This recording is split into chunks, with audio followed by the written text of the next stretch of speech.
결국 삶이란 자신의 선택일 뿐입니다. 그러니 우리는 살면서 무엇을 해야 하는가 보다는 나는 무엇을 할 수 있는가를 먼저 물어보시길 바랍니다.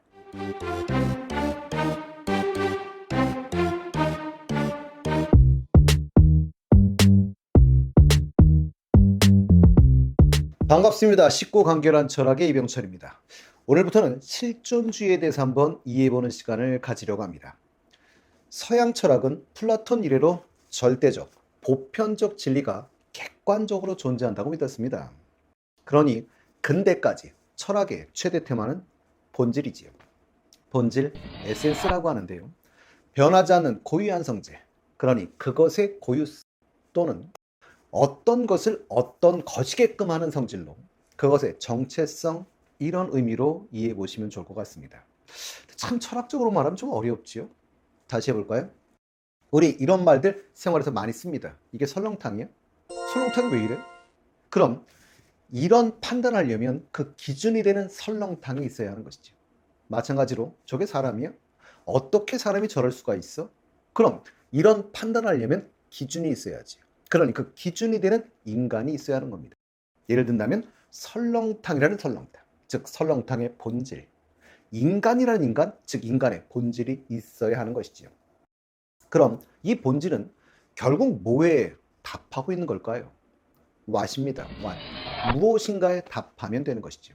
설렁탕이란 무엇인가? 인간이란 무엇인가에 답하면 됩니다. 그러니 결국 본질은 정의를 내리는 거라고 이해하셔도 될 것 같습니다. 그러니 인간이란 무엇인가의 대답. 그게 인간의 본질이고, 그런데 이 본질은 개체의 속성이 아니라 전체의 속성이지. 즉 인간이면 다 그래야 하는 것이죠. 그러니 보편성을 갖습니다. 그래서 이걸 절대적이며 보편적이고 객관적 기준이 된다라고 표현을 하지. 그러니 우리는 저게 인간이야? 인간이 어떻게 저럴 수 있어? 라고 말할 때 그러기 위해서는 인간이란 인간, 객관적이며 보편적인 인간이 있어야 하는 거고, 그러니 개별적인 인간은 이 보편적 원리를 추구하며 살아야 하는 것이죠. 근데 우리의 환경, 여건은 다 다르지요. 그런데 모두에게 보편적인 삶을 살라고 한다면 내가 원하는 삶이 아닌 사회가 만든 틀에 따라 살 수밖에 없게 되겠지요. 나로 살아가지 못하고 남에 의해 살아가게 되는 겁니다. 우리 생활 속에서 이런 일 경험해 본 적이 있는 분들도 꽤 계실 텐데요. 또 몇 살이니? 예를 들면 저 21살인데요. 그래? 어느 대학 다니니? 안 다닐 수도 있잖아요. 너 몇 살이니? 30살인데? 그럼 아이는? 없을 수도 있잖아요. 그럼 없다고 뭐라고 하죠? 왜? 왜냐뇨? 결혼 안 했으니까 없지. 그럼 묻죠. 왜 결혼 안 하니? 하기 싫으니까요. 여러분들은 인간 보신 적 있으십니까?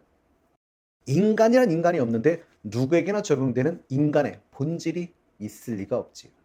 결국 존재하는 것은 나, 즉 개별적 인간인 것뿐입니다. 그래서 나오는 게 실존주의지요. 인간의 본질 또는 보편적, 객관적 진리에 관심을 갖는 것이 아니라 개인의 현실적인 삶, 그리고 이 개인이 가지는 구체적이며 개별적인 상황을 중시하고 그 속에서의 주체적 결단을 강조하는 겁니다. 제가 옛날에 수험생들을 가르치다 보면 학생들이 저에게 많은 질문들을 하는데요. 가장 많이 들었던 질문 중에 하나가 대학을 갈 텐데요. 어디 갈까요? 라는 질문이었습니다. 사실 묻는 친구는 해답을 갖고 있습니다. 다만 이 질문은 자기의 생각에 어떤 동조, 동의를 구하는 과정일 뿐인 것이죠. 실제로 제 경험에 비춰보면 학생들의 제가 질문을 던지지요. 어딜 가고 싶냐? 그러면 이 학생은 어디를 생각하고 있다 이러면서 몇 군데 이야기를 합니다. 그럼 제가 다시 묻지요. 무슨 대학, 무슨 과는 뭘 배우지?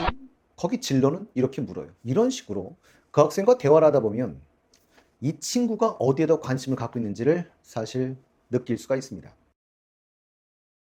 말할 때의 표정, 어투 이런 걸 통해서 더 가고 싶은 곳이 어딘지를 알 수 있는 것이지요. 그럼 전 제가 그렇게 느꼈던 곳을 추천합니다. 그럼 그 친구는 이렇게 말하죠. 그게 낫겠죠, 선생님. 그럼 제가 후회하지 않겠지요. 그때 저는 말합니다. 후회할걸?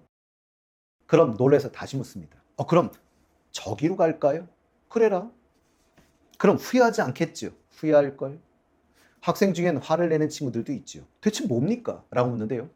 자신의 선택과 그에 따른 자신의 책임. 당신의 선택에 아무도 대신 책임져 주지 않습니다. 스스로 져야 합니다. 그러니 자신의 삶은 자신이 선택하고 자신이 책임지면 되는 것이지. 삶에 정답은 없지만 해답은 있는 겁니다. 여러분들은 성공한 삶이십니까? 실패한 삶입니까? 성공과 실패를 결정하기 위해서는 기준이 필요한데요. 그러나 이걸 평가의 객관적이며 보편적인 기준은 존재하지 않습니다. 그럼 그 기준은요? 어떤 의도를 갖고 있느냐, 즉 어떤 목표를 갖고 있느냐, 이때 의도와 목표가 기준이 되겠죠. 예를 들어 여러분들이 학창시절에 성공적이었는지라고 하는 것은 여러분들이 목표를 예를 든다면 특정 대학으로 정했다면 그 달성 여부에 따라서 결정이 되는 것이죠. 그러니 결국은 스스로가 어떤 선택을 하는가, 즉 의도와 목적을 어디에 두는가에 따라 결정이 되는 것입니다. 그러니 남이 나를 어떻게 생각하는지는 중요하지 않습니다. 왜냐하면 내가 나를 어떻게 생각하고 의미를 부여할지가 내 선택이기 때문이죠. 그럼 우리는 어떻게 살아야 할까요? 그런데 사실 이 질문에서 먼저 생각해야 할 것은 왜 어떻게 살아야 한다고 생각하는가인 것 같습니다. 그건 누구를 위해서죠? 나를 위해서, 남을 위해서. 왜 인생에 의미가 있어야 한다고 생각을 할까요? 의미. 그렇다면 그 의미는 누가 부여하는 걸까요? 우리는 살면서 질문의 답을 못 찾는 것이 있다면 그건 질문이 잘못됐을 수도 있지 않을까요? 인생의 정답은 없습니다. 다만 자신이 되고자 하는 것이 자신의 정답입니다. 내 인생이 나에게 의미 있으면 되는 게 아닐까요? 그러니 남 신경 쓰지 말고 그 의미 내가 부여하고 살면 되지 않을까요? 영으로 태어난 사람은 없습니다.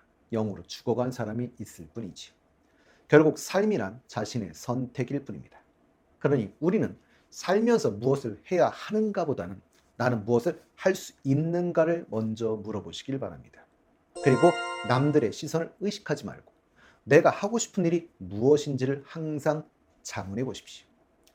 사람들이 참 잘하는 질문 중에 하나죠. 꿈이 뭐니? 그럼 대부분은 의사, 변호사, 연인, 이건 직업이지. 무엇이 되고 싶은가? 이건 되면 허무하고 안 되면 슬픈 일일 겁니다. 물론 그러나 가져야겠지.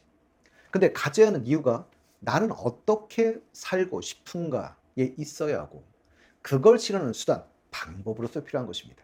그러니 직업은 있어야 하고 그건 바뀌어도 됩니다.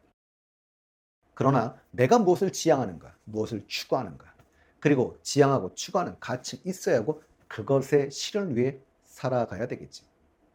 다음 시간부터는 실존주의 철학자들을 구체적으로 한 명씩 다루어 보도록 하겠습니다.